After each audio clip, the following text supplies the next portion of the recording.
Hey guys, we're staying in the courtyard of the new Oakridge Park Mall, the replacement for the old Oakridge Mall. We're going to take you through a walkthrough to see it. It's become really, really high-end. So some of your biggest name brands like Brunello Cucinelli, Louis Vuitton, Max Mara, they're all here. And the new Timeout Market we're going to show you as well. So come along with us as we walk you through the mall.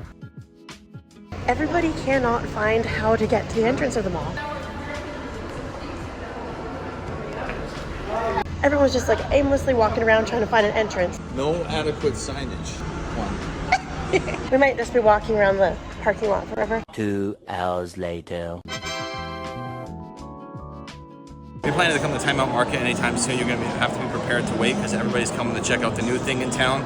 That's the lineup right there behind me, but it is open till 10 and 11 certain nights, so probably early morning or late at night is probably the best time to get here. Right in the middle of the day, you're going to be in line for quite a while.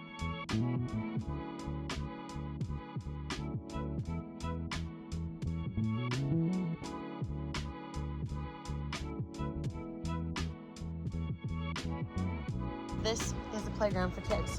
I'm not even kidding. This is actually what they call a park. I'm having so much fun at the park. Well, at least the ground is rubbery, so if you fall off the blocks, you're not going to get hurt. On a scale of 1 to 10, what do you rate this playground?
Bye.